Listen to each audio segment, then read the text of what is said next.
Selamat pagi saudara-saudara, ketemu lagi kita pada pertemuan minggu ke-14 ini dengan topik kebangkrutan dan kesulitan keuangan. Financial distress diterjemahkan sebagai kesulitan keuangan. Nah, kita lihat beberapa terminologi terlebih dahulu. Yang pertama kita sebut sebagai insolvent. Apa itu insolvent? Insolvent terjadi bila mana kewajiban melebihi daripada aset perusahaan. Nah, tentu kalau kewajiban lebih besar daripada aset, dampaknya adalah kepada perusahaan mengalami kesulitan keuangan atau yang kita sebut sebagai financial distress. Nah, financial distress terjadi bila mana perusahaan tidak memiliki cash flow yang cukup untuk membayar kewajiban yang jatuh tempo. Dampaknya apa? Kalau perusahaan tidak memiliki dana cash yang cukup untuk membayar kewajiban jatuh tempo, tentu berdampak pada kebangkrutan. Nah, ini data di Amerika, dilihat dari buku ini ya tahun 2010-an. Perusahaan yang mengalami financial distress itu biasanya tidak perlu melakukan restructuring. Nah, ada yang 51% dilakukan yang namanya restrukturisasi. Nah, restrukturisasi nanti yang relevan bagi kita ada dua, yaitu chapter 7 dan chapter 11. Apa maksudnya chapter 7 dan chapter 11? Chapter 7 dan chapter 11 itu adalah peraturan di Amerika, di mana kalau di chapter 7 perusahaan akan dilikuidasi, sementara chapter 11 perusahaan akan direorganisasi, direstrukturisasi. Nah, itu yang akan kita lihat. Nah, ini ada beberapa peraturan di berbagai negara terkait kebangkrutan. Di UK juga ada, di Prancis ada, Jerman ada. Di Amerika, data yang tadi saya ceritakan, chapter 7 dan chapter 11. Kalau chapter 7 berarti langsung likuidasi. Chapter 11 berarti harus direorganisasi, direstrukturisasi, istilah kita sehari-hari. Nah, ini beberapa data terkait kebangkrutan di seluruh dunia. Salah satu yang terbesar adalah Lehman Brothers yang menyebabkan Amerika bangkrut tahun 2008 ya. Di mana di sini kerugiannya, kebangkrutan asetnya itu totalnya hampir 700 miliar ya, 700 miliar US dollar. Oke. Nah, kemudian kita mulai.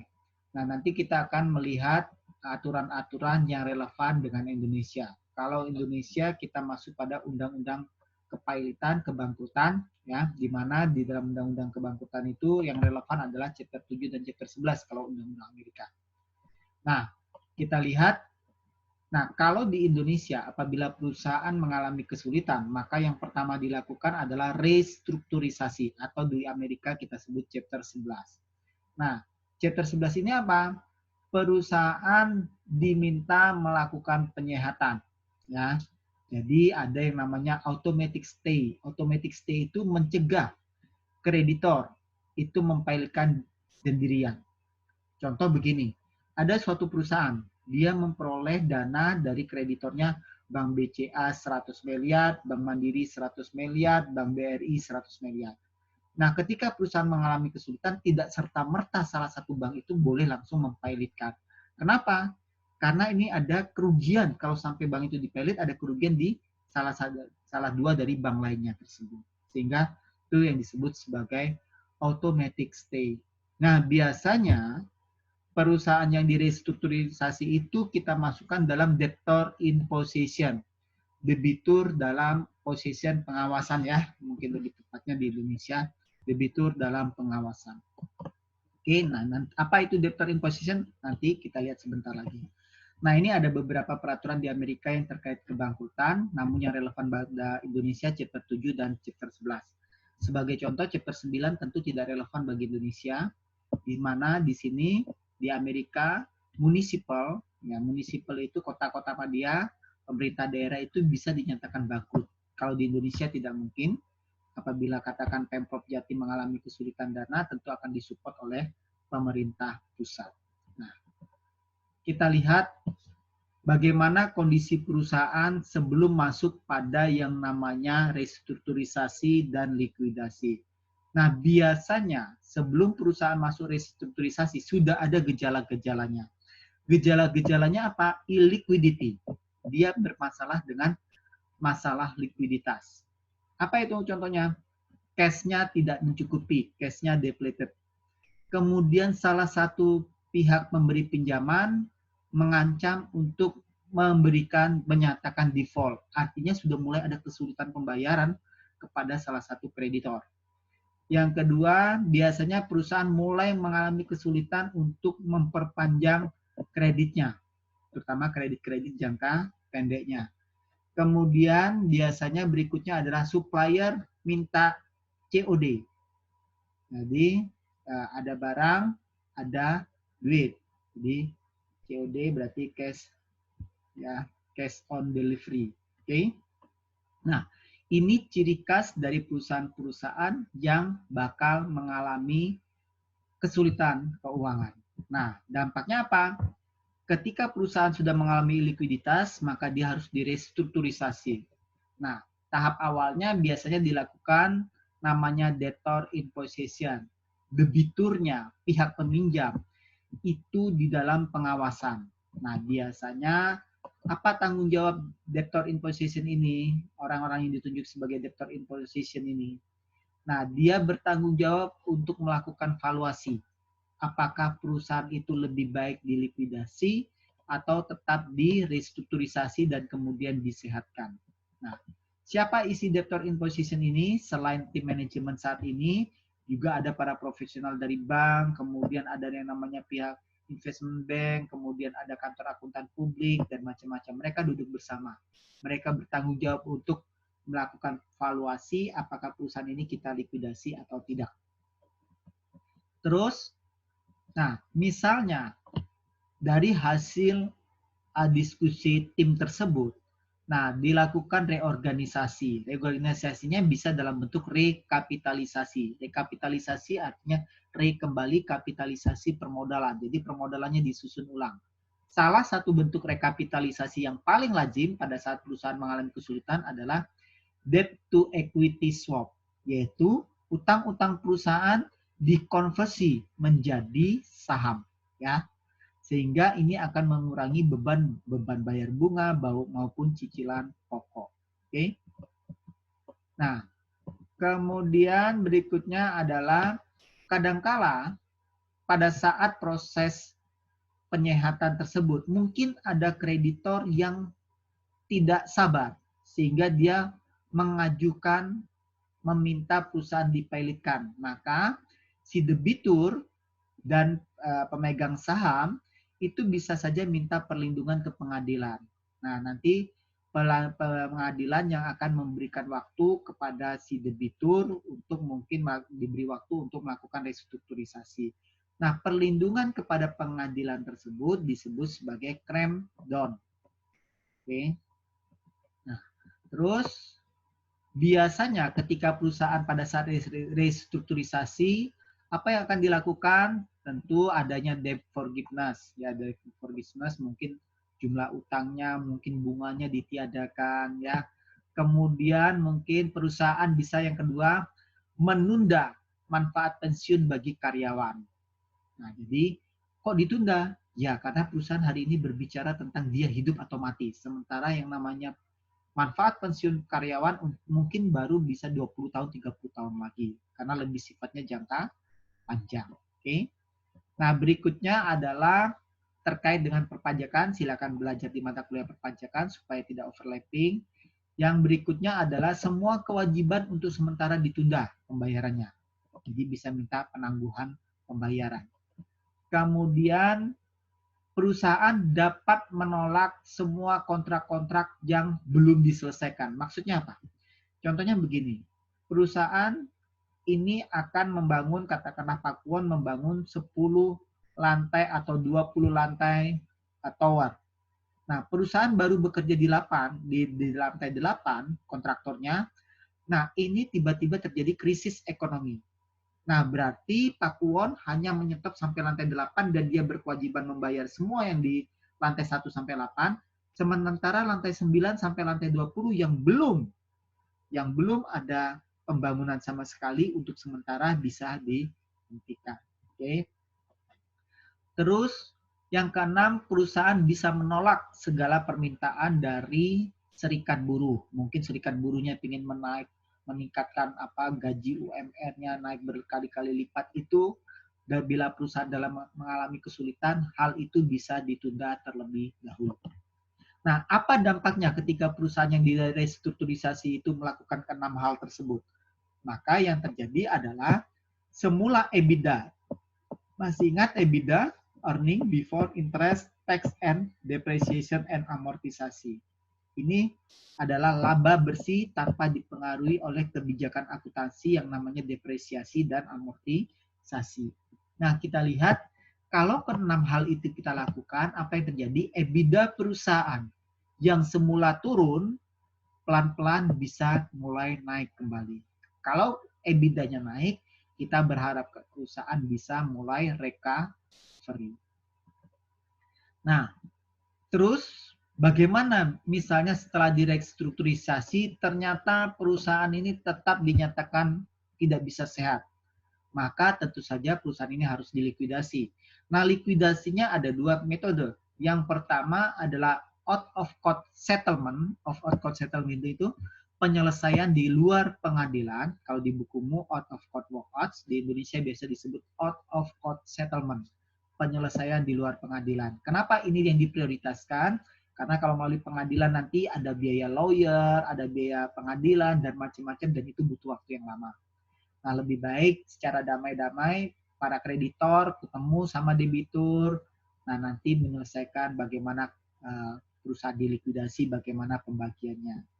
Kalau penyelesaian secara out of court settlement tidak bisa dilakukan, maka kita masuk proses likuidasi kalau di Amerika chapter 7. Nah, kalau masuk ke dalam proses likuidasi yang harus kita perhatikan adalah bagaimana prosedurnya. Tentu harus dilaporkan melalui pengadilan. Oke. Nah, terus dan nanti oleh pengadilan ditunjuklah oleh orang yang namanya kurator.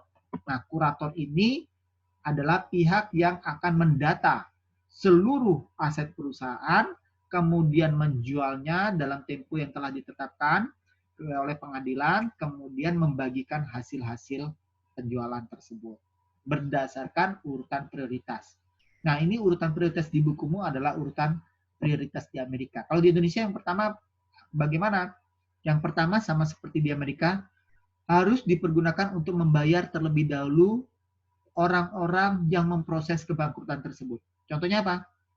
Pengadilan, kurator, kantor akuntan publik, lawyer, dan macam-macam. Mereka dibayar terlebih dahulu. Kalau mereka sudah dibayar, baru selanjutnya adalah kewajiban kepada karyawan.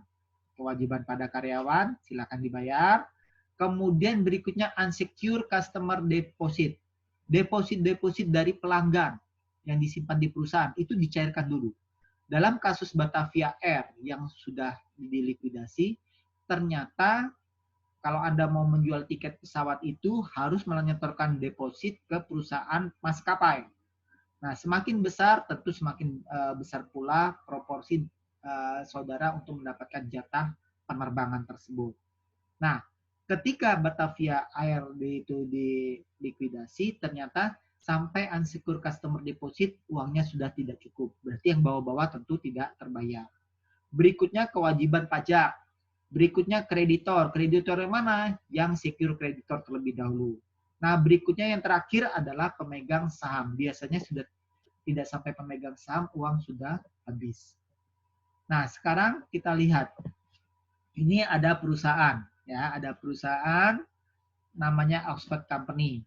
Total asetnya 9 juta.